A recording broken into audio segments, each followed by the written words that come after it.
Well, hey there, you're on the internet, I have some free time, and welcome to the Triple N Network, where all you newbie noob nerds can find all the news you'll need. Let's look at an ink today, shall we? Today's ink is by DeAtramentis. It's one of their inks named after famous people. This one is named after Jane Austen. Of course, the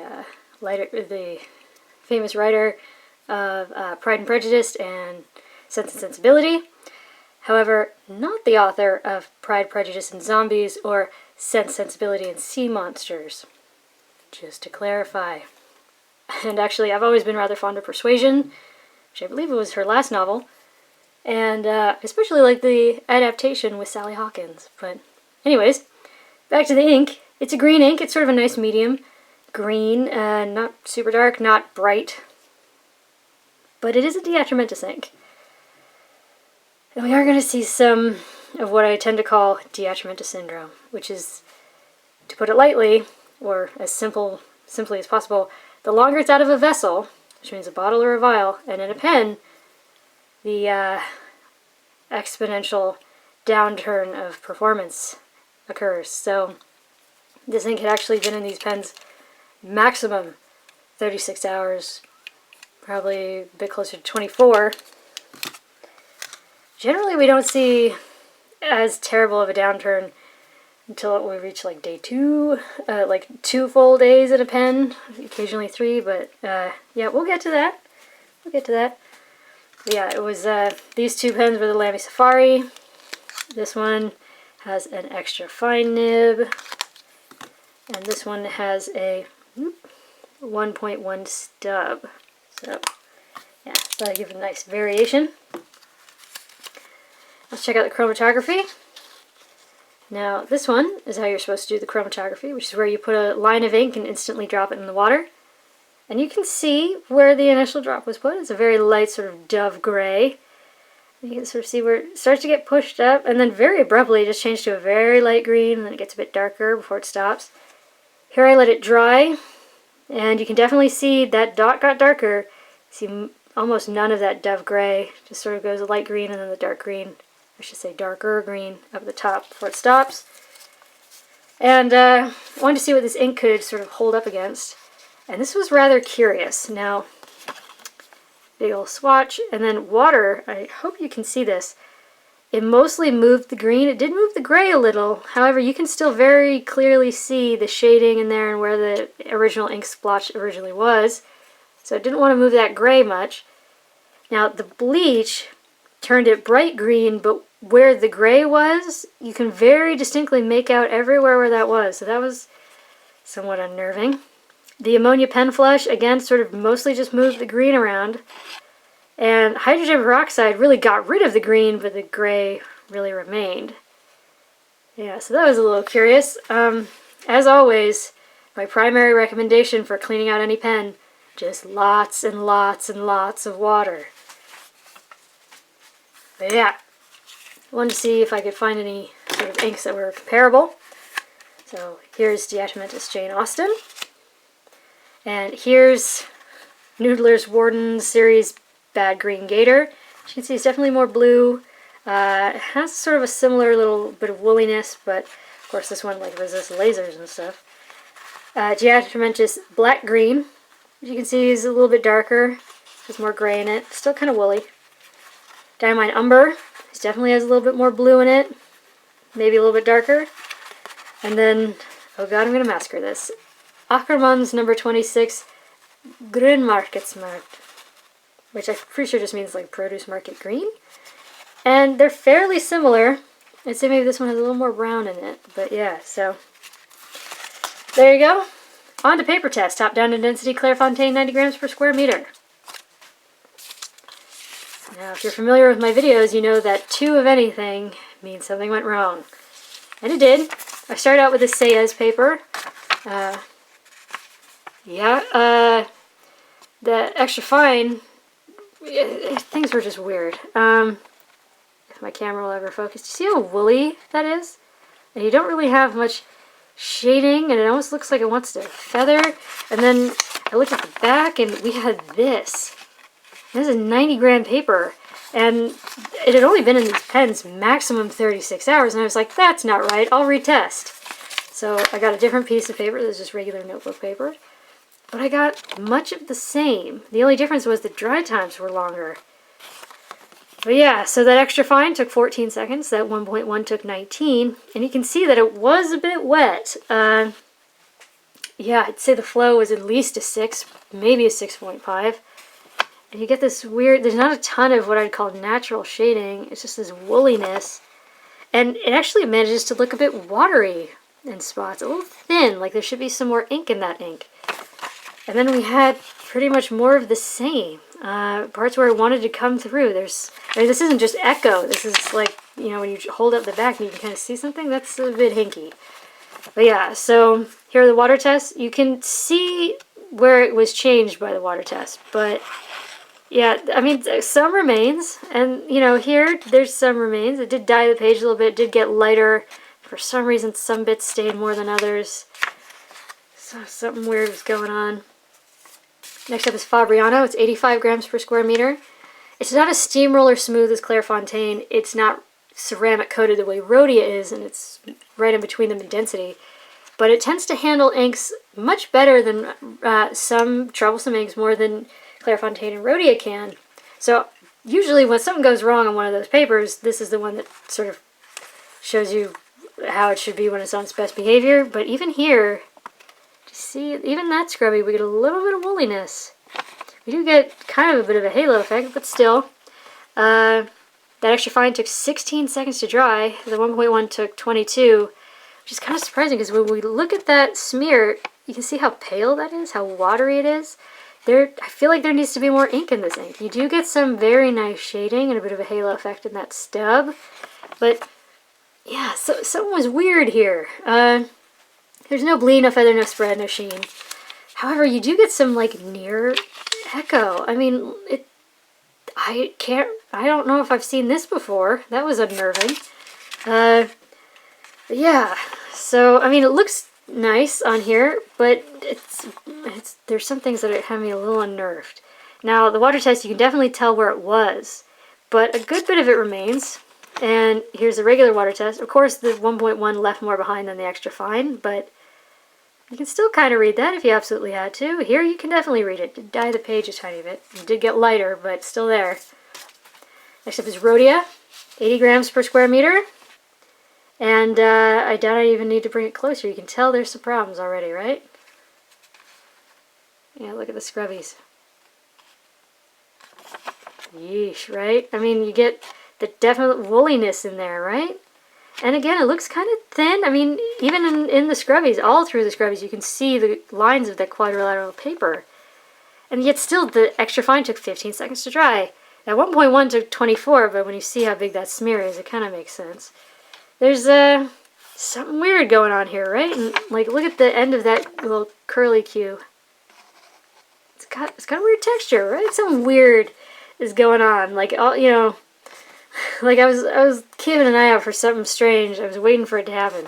But yeah, there's no bleed, no feather, no spread, no sheen. It might be a bit of an echo-ish. Again, it's like something just feels kind of off. I've only been in those pens max 36 hours. So now here's the water test, which is weird. Do you see how it sort of started to like intensely woolify? Now the 1.1 did leave more behind, so that would be easier to recover. That extra fine, a lot of it is gone. It did dye the page. And again, there, what's at the center is mostly gray, and you can tell where the water was. But I mean, something's there, something remains. That's worrisome when you see that. Now, next up is Tomoe River paper, which tends to draw out dry times and shading. And if an ink can sheen, it'll probably sheen on here. But, yeah. Look at those dry times. Extra fine took 20 seconds to dry. And look at that 1.1 smear. It went off the page. For some reason, this ink was taking ages to dry. I usually stop counting at 30, but at that point I was like, oh no, I gotta find out where this ends.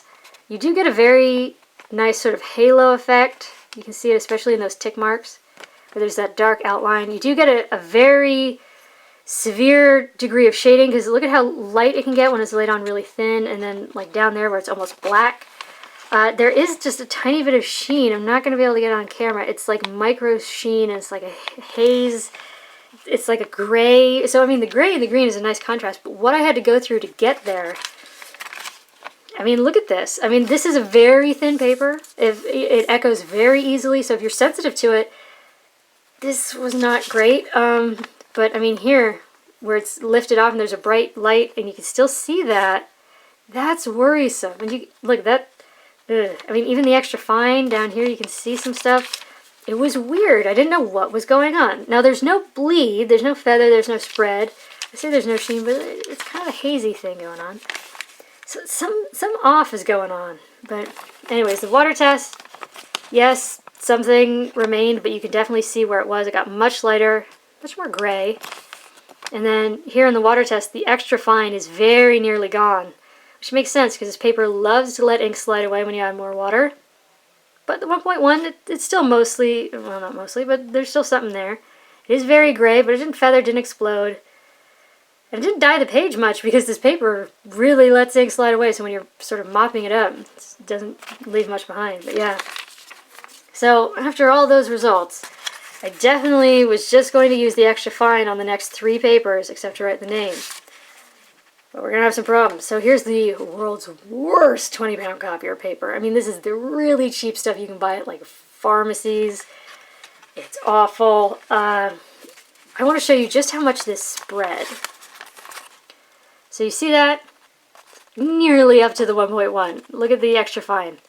That's huge spread. There's no shading at all. You sort of get this flat, almost uninteresting green. It's very woolly looking. Look at that. And yet here, even still, it took 3 seconds to dry. I cannot explain it. Look at right. See the feathering? And it's everywhere. It's just like weird lumpy sort of feathers. It's not like big like cactus spines shooting off or anything. It's more just like brr. That's my shocked and disappointed look. But yeah, as I say here, look at the stub where I wrote the name on the back. I mean, that's intense. And then again, this isn't even like me pressing it to the paper. It doesn't really come all the way through, but it nearly comes through everywhere, which is not encouraging because this is it's an extra fine. So yeah,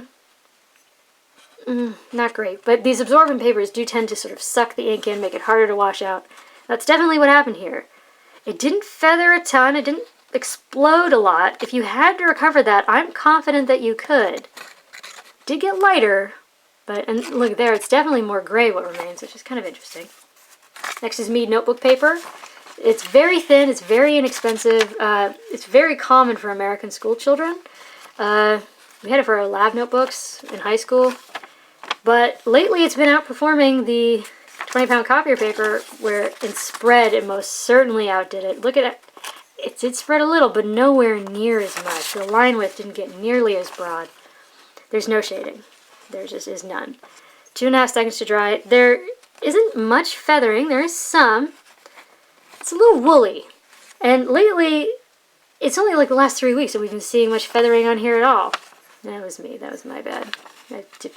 Yeah. The carbon brush pen, my redacting tool. But yeah, it could be much worse. And that is the only point where we get anywhere near bleed. You do get a bit of an echo. You do get some show through. But look, even here, even with that 1.1 stub, you see how hazy it is and light? Didn't make it all the way through. Wanted to, but that's it. Now, if you're very sensitive to echo, honestly, this really isn't that bad. So, think about it. But yeah, this paper does tend to freak out a little when you add water. But here, really didn't. Look at what's at the center. That gray, very clear, very there. The green is starting to wash off. That's a wrinkle in the paper that happened when I was cleaning up the water test. But yeah, you could definitely recover that. Now, lastly, is Moleskin notebook paper. I don't want you to brace yourselves because I don't think I've ever seen anything like this. Wow, right? Wow. And it had only been in these pens a day. Day for sure, maybe a day and a half. I almost wanted to leave it in these pens for like a week and then see what it would do, because holy mother of biscuits, what the heck happened? Look at how woolly that is, and that's scrubby, and 8 seconds to dry. How do you explain that? Because it's obviously very absorbent paper, because look at this. Look at this. Look at how much of that nearly came through. Look at, I mean, it's like icky. You know, it looks like a wet sponge or like a not fully wrung out towel. It's bleh. There's no shading. Train wreck.